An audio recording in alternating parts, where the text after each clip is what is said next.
Hi, everyone. Welcome to the Pricing for Growth podcast. Today, we have two guests on the episode, Zen and Siva. Zen's a pricing strategist. He's been part of international think tanks that bring the importance of pricing and what it can do to the growth of a company. And Shiva has been a product person for over 2 decades, from launching from a concept to launching the product to getting it to market. Currently, he's the GM at buildingtools.co, and they're revolutionizing the construction compliance industry using SaaS tools. So, welcome, guys. Welcome to the pod. Thank you. Yeah, thanks for having us. So, Zen, the first question for you. Pricing's always been an afterthought in most industries, but SaaS in particular. How do you see pricing's role evolving in the recent past? I think slightly we can see a change and people are getting a bit more knowledgeable or at least aware that pricing is a thing. But yeah, I think there's still a long way to go. You know that I like using restaurant analogies, and basically the SaaS business world is still very much like a burger restaurant. There's a lot of passionate chefs, a lot of people with a vision and the technical know-how, and they just want to create their best thing. They don't really understand that, oh, at the end, it's a business. At the end, we need to at least pay the bills, if not make something. They don't all know that there are pricing people. They go to their accountant or something like that. Yep, that's pretty cool. What about you, Shiva? Like, is there any reason, or how do you see pricing evolve in your experience, especially from a product and operator standpoint? Yeah, look, I think just building upon what Zen just said, a project starts with passion, right? Somebody has a bright idea, sees a problem in the market, and often that's that entrepreneurial flair. And in that startup space, you're spinning so many plates and getting so many things up and running, and quite often, unfortunately, pricing is just not high on the priority list. Yeah, and all too often, it generally comes out when things are not going great. You create a product, you get a concept, you might be chatting with customers, developing that first MVP. It's an exciting time. And often, all too often in my experience, I've seen business owners, even in established companies, spend more time in things that are much more visual. Brand development, a communication strategy, Instagram page, right? They'll spend more time on these things because they're quite tangible and quite immediate in terms of what you get back. Pricing is just not that sexy. So it's often, unfortunately, the focus isn't there. And I've seen a lot of finger in the air type strategies, right? People go, my competitors are charging this much. I think my customers will pay this much, and therefore we'll charge this much. So to Zen's point, SaaS is really driving awareness, I think. And then like most problem areas, having that awareness is where you start getting solutions. Yep, yep. Is there a reason why there is that lack of focus other than it being like maybe not tangible, but is there any other reason? Yeah, so look, I'm going to represent the client's perspective, and and Zen's a very experienced pricing consultant, so I'll let him talk from a consultant's perspective. From a client's perspective, I think it's a lack of time, lack of resources, and importantly, a lack of awareness. I think if more business leaders understood the profound impact that pricing has upon their bottom line and how it critically impacts absolutely every facet of the business, and understood pricing mechanics and how these little levers that you can tweak, what a profound impact that has on the outcome, I think more people will be taking pricing much more seriously. Zen, from your perspective, sitting in the consultancy seat? I've seen quite a few different approaches. I think if you just walk into a room full of software people and say, hey, who should own pricing? Then a bunch of people will say, yeah, of course, finance, because it's a numbers thing. Yeah. So of course, finance. And then a bunch of other people, no, of course it has to be marketing because it's the 4Ps. And then somebody else will say, it has to be leadership because pricing is such a strong lever. And somebody might even say, and it has to be the product people because they are the closest to the customer's value perception, or maybe it should be sales because they have to, at the end, negotiate price. Mm-hmm. And I've never heard anyone say, oh, it should be a pricing person. Yeah.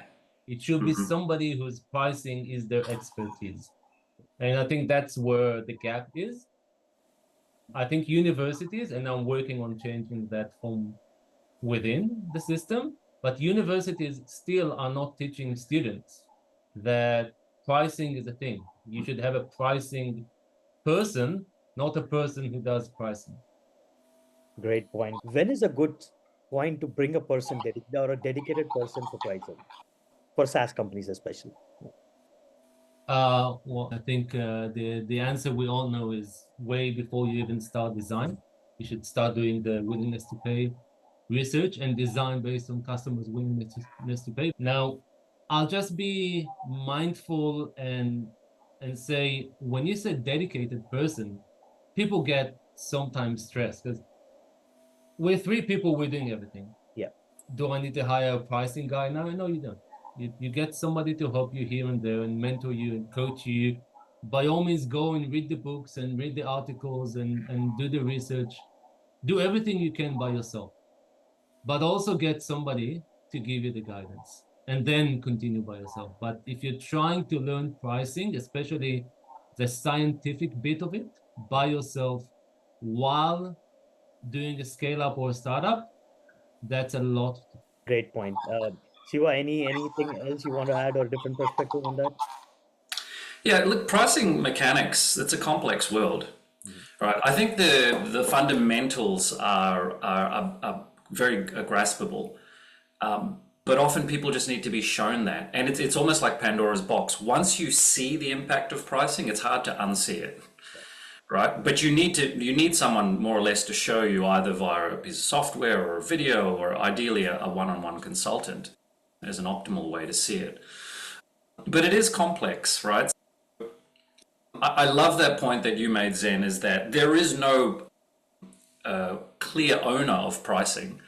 Most often, most often in my experience has been finance. Someone will get out a spreadsheet and do some forecasting and say, if we charge this, then hey, look at how that scales. Often marketing will drive it. Oh, we're running this campaign. Our competitors are charging this. Let's take 40% off that. Or it might be ops, right? It might say, our cost to produce this product or this service is this, and we want to hit this target margin, and therefore we'll add 40% to the retail. So that's about as scientific as it gets, and you would be surprised and possibly shocked at how many really established businesses take these very simplistic approaches. Yeah.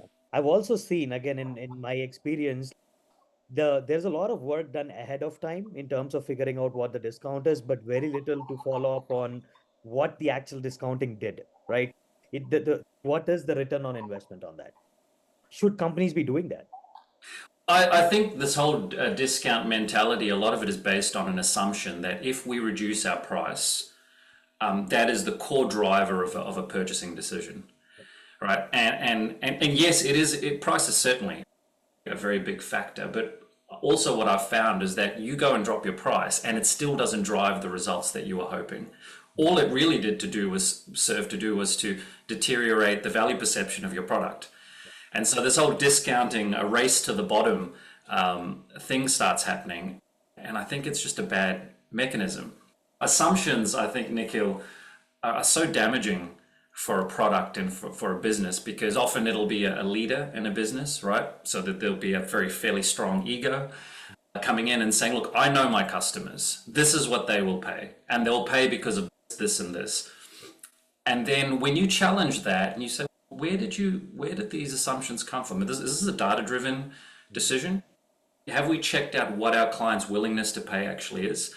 And often it'll be paper thin, those assumptions, and they can be so damaging. And Zen, we've had this experience. I consulted with Zen on a recent project. And unfortunately, some of those decisions were made. They were made on really poor assumptions. And we were leaving money on the table from a business perspective. But we flipped the table around and said, from a customer's perspective, we were not giving them enough opportunities to buy with an ideal tiered pricing strategy that spoke to the people with a high propensity to spend, mid propensity, and low. There's a lot in that, Zed, leaving money on the table. Yes, leaving money on the table, value leakage. People don't even quantify or even are aware of losing value perception. You give too much for too little.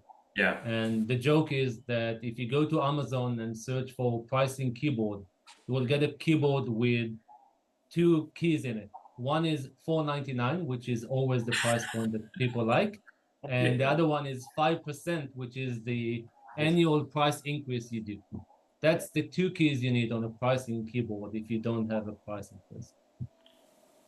And yeah, and I think this is a very important time to mention that pricing people, we're just there riding our horses or crawling to our desks and looking for a dame to save. But we depend on inner champions like Siva to actually say, hey, there's something going on here. We need to find a pricing person. And it has to come from the inside. Like one of my cultural heroes is John Cleese from Monty Python, and he gives amazing management consulting webinars. And one of my favorite jokes of his is, how many psychiatrists does it take to change a light bulb? And the answer is only one, but the light bulb needs to want to be changed. And we need people like Siva from the inside to say, guys, we want some advice, we want some guidance. Great point. This is a question for both of you again, but do you think there is a difference in a pricing strategy or even thinking about pricing framework for the two go-to-market motions, right? There is the product-led growth, go-to-market motion, and there is the sales-led growth. With sales-led growth, pricing is not transparent. There is like your sales negotiates pricing with customers. In the product-led growth, you have a pricing page, it's public, and pricing's out there. Do you think there is a difference in the mindset or in the thought process, or should there be an overarching strategy for either one or for both? Well, I'll give the client side, and often it is one of those two, right? It's what does sales want to do? What sales targets do we want to hit?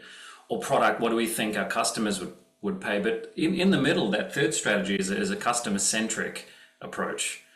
Yeah, and really understanding and spending the time with those customers and understanding their pain points, how your product solves a product or service solves a problem for them, and how much they value that. Doing that early work before you go out to market is so essential, right? Zen, like really understanding a client's willingness to pay, I think, is probably the crux of it all. Yeah. And we always say price point is the last decision you have to make in the pricing journey. What do they want? What's my value?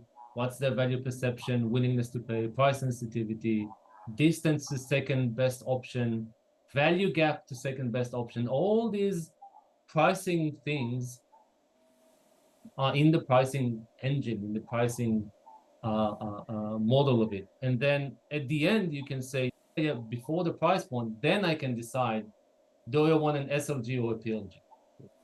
But all the work needs to be done anyway. You need to understand your value. You need to understand your relative value to competitor.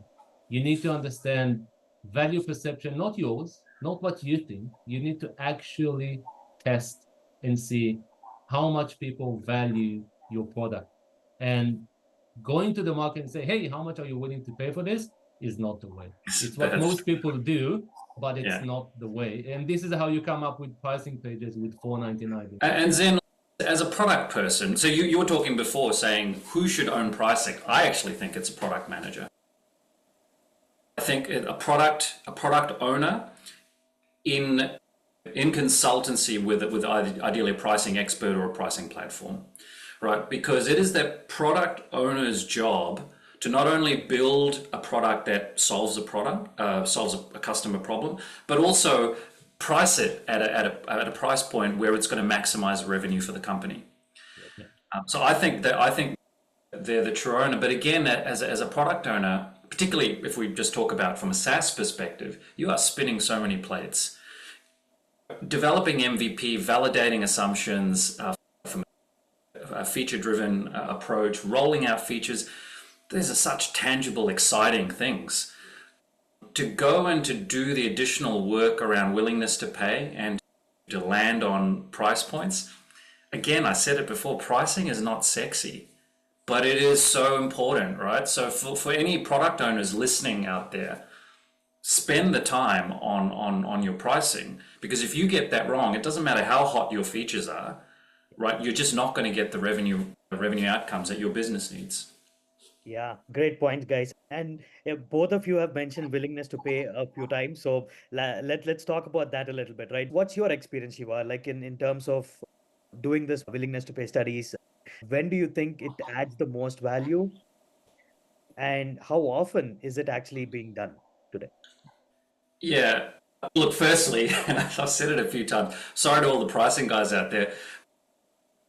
It's not easy work. It's not engaged. Unless you're a pricing data nerd and you love the numbers, it's not easy work to calculate this. It should be done early. It should be done as early as possible. As you're solving customer problems, in parallel, work out what your pricing strategy is. So the short answer for me is it should be as fundamental as developing your product. It should go hand in hand. Perfect. Zen, any different perspectives? Yeah, of course. Yeah. Look, I'll add that how often do you revise your pricing model? How often do you revise your business strategy? This is how often you should conduct willingness to pay research. It doesn't matter if you're doing Gabo Grange, Van Westendorf, or you actually have a price elasticity engine. I hope you don't for the first couple of years, but then, and for the scientific reasons, and if you don't understand why, then don't. But it doesn't matter what methodology you use to assess willingness to pay and price sensitivity. Use it early and use it as often as you change your value proposition, or as often as your market dynamic change. So your gap to your nearest competitor changes. Now, I'm trying to be polite and I'm behaving something I'm working on these days, but basically, and that's being judgmental to myself as well. Just one thing, like go Google it, ChatGPT, do whatever, but just learn the difference between stated and observed. And I try not to be too much of a science nerd here, but the difference between stated and observed is when you're doing a pricing research, and stated is what people say they will do. So all the initial basic methodologies are based on stated, on what people say they will do. Observed is what people actually do when they have a buying decision. They have two options, two different value propositions, two different price points, and you make a decision. This is observed. This is what actually happened. This is data. If you do stated, you're biased already. Yeah. But by what people think and what people say they will do is not necessarily what they will do. It's close enough and it's okay to work with proximities. But if you're making big pricing decisions, invest a bit more in doing something a bit more accurate. Yeah, because customers are just not going to be upfront about what they're willing to pay. They always say, of course you have to pay less, and of course this is not good enough. And I want it for free for 3 years, and I should be compensated for every little mistake. But then when it tests, they're actually willing to pay. If your product is good, they're willing to pay. And it's also having the courage then to push the upper boundary, right? So a lot of people just send out a customer survey, and say, hey, we're releasing a new product, A, B, or C, and they'll make their pricing decision on that. But having the courage to challenge and push the upper limit of what people are willing to pay. And I think more often than not, companies would be surprised what their customers are willing to pay when they see value. Yeah. Like value proposition is very clear when you launch a product, but communicating that value in terms of tangible number to customers really changes their perception of what the product does. Do you think that communication of value in a quantifiable number helps customers change their willingness to pay? That's a fantastic point, Nikhil. And I'll say that exactly in that gap between B2C and B2B, when you're trying to quantify either test results or initial pricing work, this is where tools like price ops comes into effect. Because Again, I'll go back to my burger analogy. If you want to set up a burger restaurant, that's okay. If you want to cook your burgers yourself, take somebody there to give you a good recipe. Take somebody to show you how to do the business management part of things before you do in your creation. Now, if I'm your consulting chef and I'm there to help you cook your burger, what am I going to cut it with? My finger? I need a tool. I need something to help me quantify. I need something to help me present quickly, efficiently, consistently, and accurately the changes in what we're testing. And these kind of platforms are actually the tools that pricing people use in order to communicate with customers. Because we know a lot about pricing theory, but I cannot just copy paste it into your brain. I need something to show how it works. Now, I can use the customer's analyst for that. I can bring my own analyst. Both have problems because the customer analyst knows their data, but he doesn't know pricing. They don't know pricing. My analyst knows pricing very well. He doesn't know the customer's data. Every platform that can bridge that gap between customer data and pricing methodologies to present results in a consistent, accurate way is priceless. It saves time and money and costly mistakes. So Yeah. that's very valuable.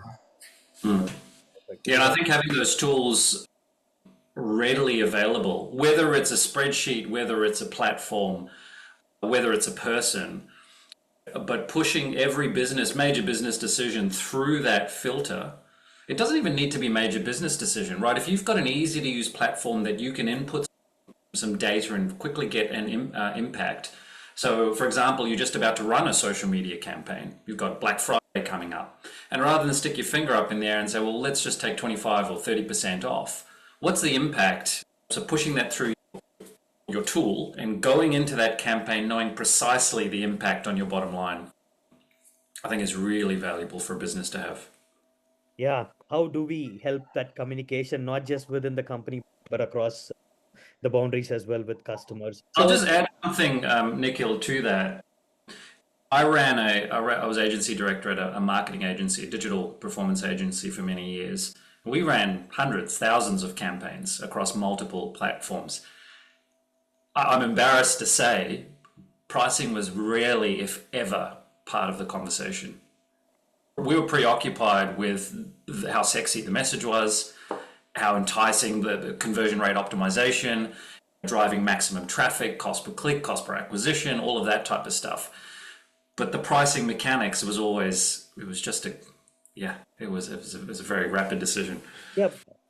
Yeah, Cool. I'll just add a quick one. So usually somewhere a month or two after the initial process with the new project or founder, or GM, you start getting into some interesting modeling. So what happens if you put this feature into that plan? What happens if you put that feature into that? What happens if this is an add-on? What happens if this is a conversion driver? Yeah. And then this is something I can see in my head, and it's easy for me because I'm a pricing guy. So this is how I think. But I'm working with a person who is either a marketing or a product person, or just somebody who's very passionate about their industry. They don't think like a pricing guy, and thank God for that. So I need an easy way to communicate what I can do in my head for them to see the impact. And that's where those tools come into effect. And one last point on that is, let's not forget, and this is again, if you read a bit about behavioral economics, which is a hot topic in pricing these days, we know that not just customers, also business owners are more risk averse, meaning they are driven more by fear and loss aversion than they are by potential gain.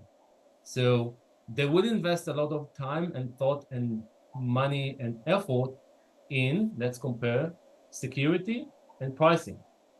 Everybody knows you need good data security. Why? Because of the risk. But what happens with pricing? Well, we'll find a way. We'll make it up. That's so. Especially when you launch a product as a startup, the focus is generally on getting customers at whatever cost, very, very early, getting them on, monetize it later. But I've seen a big challenge there, or the companies face a little bit of challenge when they get to a stage of monetizing this, or when they want to start pricing the customers. How big of a problem is that, do you think, Shiva? Yeah, it's a really good point. And I think first and foremost, it's important for a business to be really clear about what their acquisition strategy is. Are we acquiring customers? Is this and we're willing and we have the financial runway to continue to give our product away at either a low or no cost strategy just to get market share? Or do we need to drive revenue because we need to power this boat? And then, and so just on my last project, we went for market share, right? We had a very unique, or have a very unique product. Nobody's doing it. It's a bit of a gold rush type mentality. So we said, let's capture market share. But then when we changed tack to say, okay, let's start to monetize this group, you do have some fairly big challenges in terms of perception. So we have customers here who've been getting this particular item of a feature set for free, and now you're trying to switch them across to a paid model. Of course, it can be done, and there's plenty of stories about how to do that effectively. But it's really important to be aware that's not just a simple flick of the switch. You've got to, ideally, from the very outset, be planting seeds and preparing them for that time when you monetize and say, hey, this is free for now. This is beta launch, come use it, but we will be charging. And if you can even start to plant some seeds around what they might be, what the potential value of this product will be in future, then that perception when you do make the switch is it's not a massive shock for customers. Great point. Then, Fantastic point. And yes, your acquisition strategy is in continuum of your business strategy long term, meaning that when you're executing your first steps in your go-to-market strategy, you should already have some basic idea what your monetization strategy is going to be. Because as Siva said, this is where you plant the seeds or expectations with customers, and customer expectation and managing expectation is the solid base of every long-term relationship. So if I'm going to give you something for free now, and I'm going to charge you something for that later, I should let you know that right away. I don't want you to have the false pretense of saying, oh, this is for free forever. Oh, now they want money. Oh, now they want more money. If I just say that upfront, that look, we're testing some things, we want your help in support, blah, blah, blah. We're giving you a free trial. That's okay. But it is going to cost you someday because we are a business. We need to cover our costs. There's some good parenting advice even there, right, Zane? Like you tell your kid, hey, I'm going to give you this thing, but it comes with strings attached. I think the greatest disappointment a customer can have is if they thought they were getting this, but then there's a bait and switch that occurs in their mind and they feel that the company is taking that away. People, particularly in today's world, they don't expect things for free, right? They're not silly. They know it costs, and particularly for a product they value. So tell them up front. I think managing that expectation is so critical, but it takes courage as well. It takes courage to say from the outset, because a lot of people, when a product is new, they don't have the confidence, particularly if you're in that startup phase. Oh, can I charge this much? Have the courage to say, hey, this is a valuable product. We will be charging, and manage that expectation early. yeah, I agree that self-confidence is very important, but just one more thing. You need to know your plan. If you don't know your plan ahead, then you don't even know that you need to say that. that's perfect. Yep, exactly. When you start charging, there is going to be churn, right? But of course, it's a really difficult choice to make. So Shiva, I know you're already smiling and nodding there, but how difficult is that conversation, or is that um, even a part of the discussion when thinking about pricing a particular product? Yeah, look, that fear of churn again, and I speak about having the courage and I speak about fear because these emotions drive so much decision making, which is not data driven. It's ego driven, it's emotion driven, fear driven. And you can really hamstring the progress and the growth of your product by having decision making that's driven by these factors. To churn, I say, good, bring it on, right? You don't need everybody. You'd rather have a small cohort of people who value your product and will pay a premium price for it than to have a million people who only will flick you a nickel here and there. So, look, again, it's putting aside ego, putting aside fear, and then being able to articulate and identify that segment. To Zen's point earlier, if you go to market, so if your go-to-market strategy does not have a clear or at least a hypothesized pricing plan, you're just excited about your product and your marketing strategies, you're really leaving yourself out to get burnt. Because what will happen is you'll launch and everything will be cool and fun and exciting, and then you'll sit back one day with your leadership group and go, yeah, it's not, yeah, how do we drive growth out of this? And then you're like, I think we need a pricing consultant. Hey Zen, come and fix our problem. But then it's too late, right? And by then you're already addicted to how many followers you have and how many users you have and everything you do that is about monetization. Oh, but now we have less users. Now we have less active users. What metrics should we use? What's my benchmark? That all these things should come before, not after. It's very hard to do that. 100%. What you can do is have a tiered approach, right? So that, and you have a product that's targets that segment with a high willingness to pay. You create a different feature set for the guys in the mid-market, and you go for the guys who are the penny pinchers who don't want to pay. You can create another product for them if your product or service allows that, right, Zen? And we've done something similar. Exactly. I wanted to say, and I'm happy to see that you've learned well. Yes, the only thing you didn't mention is reverse trials, but basically you answered the question perfectly. The one thing to add on top of what Siva already said is, yes, by all means, if you can, incorporate a free tier forever, because you want that user base. It's good for your potential future growth. Always better to have a free user than no user. But don't count on these guys to pay the bills. And a reverse trial, again, is just a nice, I wouldn't say it's an important and complex ones to build right, but a reverse trial is a good way to build all those concerns into a strategy. Great point. Great point. All right, I think we are running close to time here. So for the final question, Zen, I'll start with you and then we'll go to Shiva. But what is your one piece of advice that you want to give startup founders, how they start thinking about pricing? We all want to say yes, have confidence, and that's the basic kind of initial advice you want to give them. But I would actually go one step back and say, start with humility. Start with humility in recognizing that you don't know everything about your customer. So you want to test and you want to try and you want to talk to them. Don't assume because you're smart enough to create the thing that your customer wants, it doesn't mean that you know how they want it and how they're going to use it and what value they get out of it. So start with humility, with acknowledging there are things you don't know, and then find a way to test these things so you get educated and make better decisions based on it.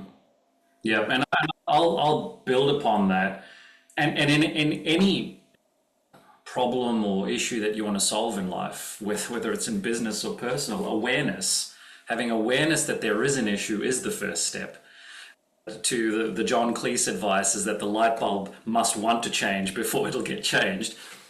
Unless you have the awareness that pricing is important, it'll always just take a back seat to product and marketing and other more sexy items in your business.